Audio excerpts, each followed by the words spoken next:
Hi, welcome to 2 million views. In today's video, we are going to talk about a 2006 survival movie, titled, Apocalypto. Trigger warning, spoilers ahead.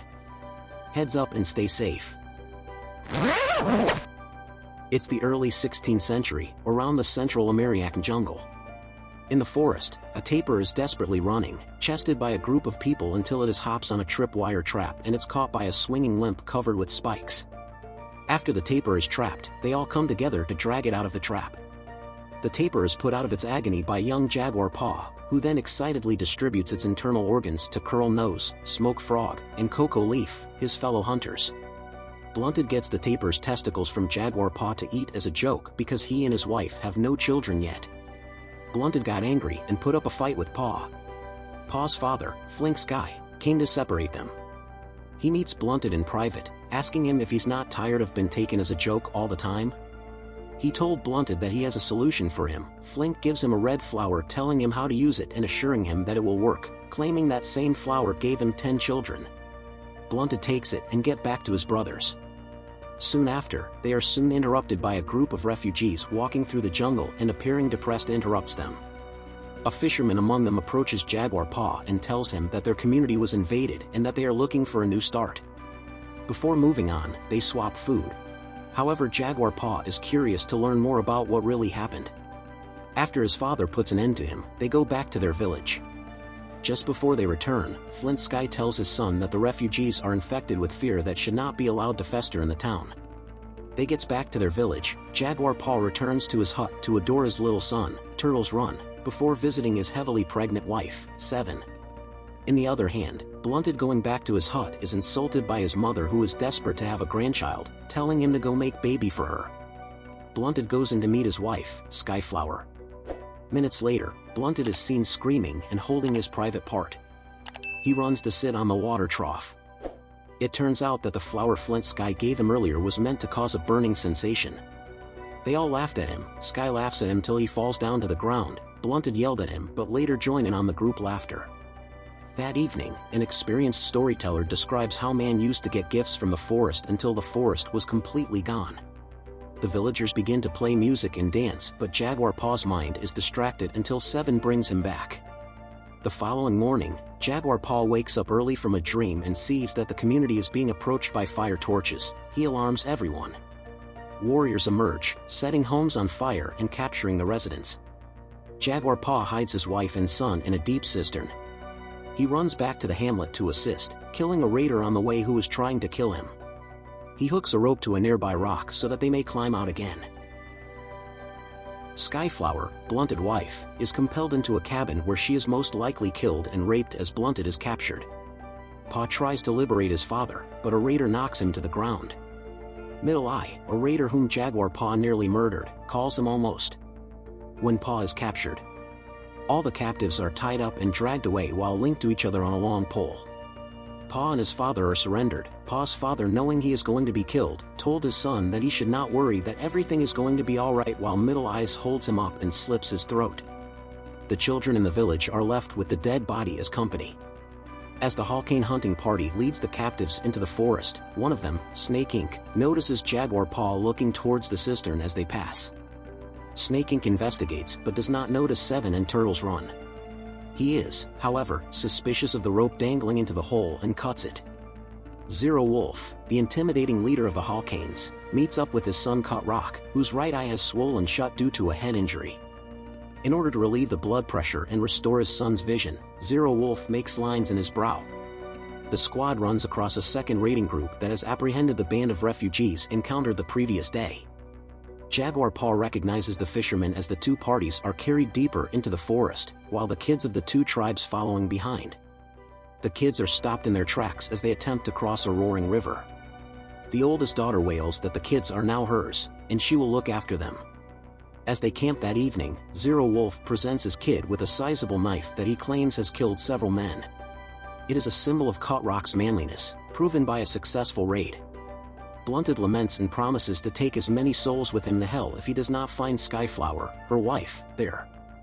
The next day, Cocoa Leaf, who had been badly hurt in the village attack, loses his balance while walking down a precarious route and hangs helplessly over the edge. Middle Eye observes with curiosity and encourages them to recover their footing as Jaguar Paw and the others succeed in dragging him back into the road.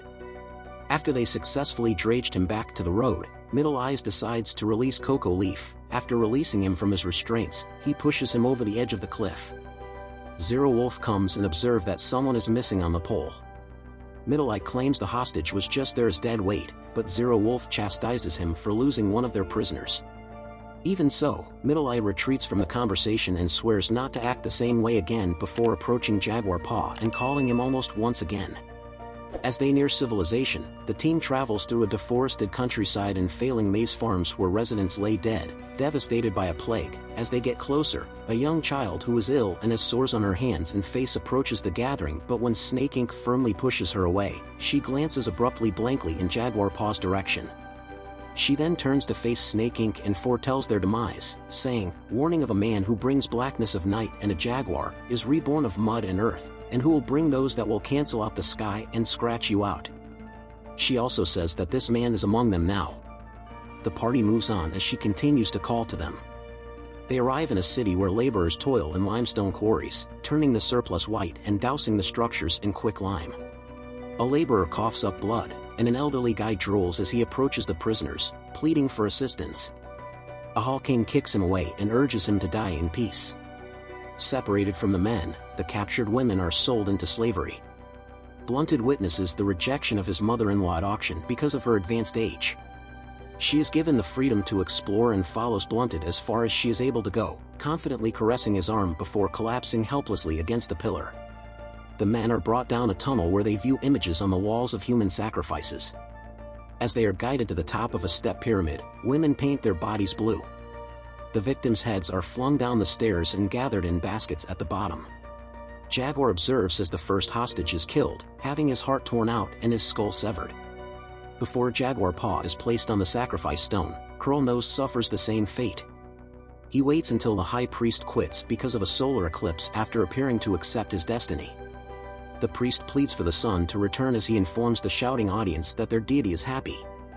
Although the priest and the Mayan authorities are aware that the eclipse would ultimately pass, they nonetheless take use of the cosmic occurrences to exert control over the public and their enemies. He then gives Zero Wolf the order to free the other prisoners. Jaguar Paw and the other group members are brought to an old ball court where they are told to sprint the entire length in pairs into the forest at the end with the cynical promise of freedom if they succeed. Cut Rock, the son of Zero Wolf, gets to the end of the court as a finisher. It is obvious that the hostages are to be considered as target practice. The first to flee are Blunted and Smoke Frog. Before they could get to the end of the line, Smoke Frog is stuck with a big stone while Blunted gets speared in the lower back.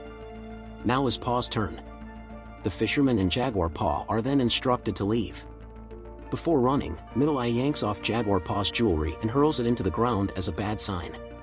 In the middle way again, the fisherman is shot in the head by Snake Inc.'s arrow, and Jaguar Paw is stabbed through his side, falling close to Blunted.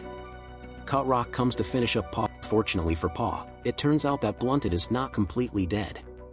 Blunted rushes and grabs Cut Rock by the leg, affording Jaguar Paw some time until Cut Rock can finish him off.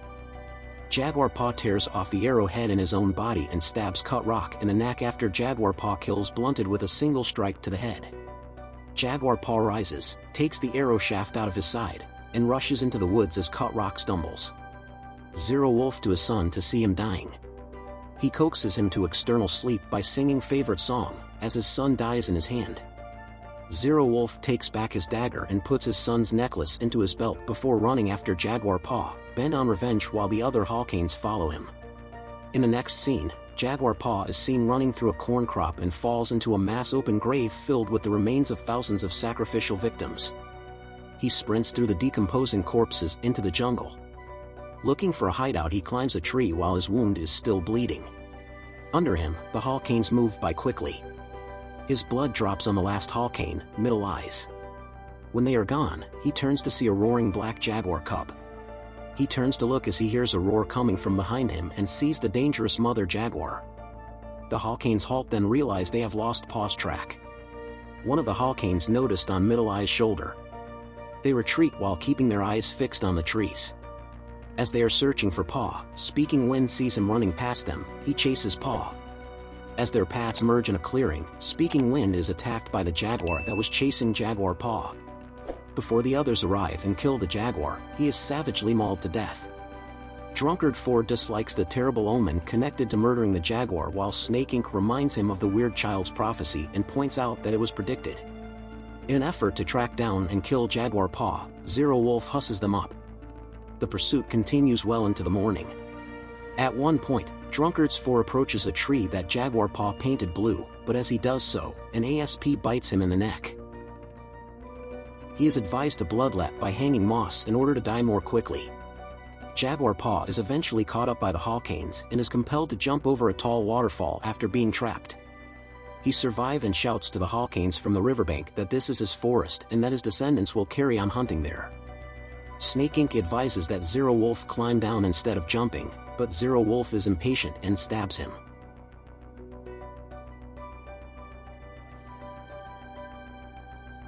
The first jumper, Buzzard Hook, perishes after hitting his head on a submerged rock.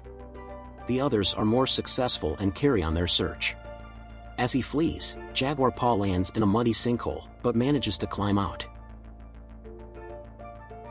He stops and thinks for a moment before deciding he is not scared and will not run any further. Jaguar Paw, coated in black muck, approaches the Hawcanes as they approach and launches a live wasp hive at them, causing the wasps to attack. Jaguar Paw sprints toward the stream, where he discovers a poisonous arrow frog and takes its venom off a few massive thorns.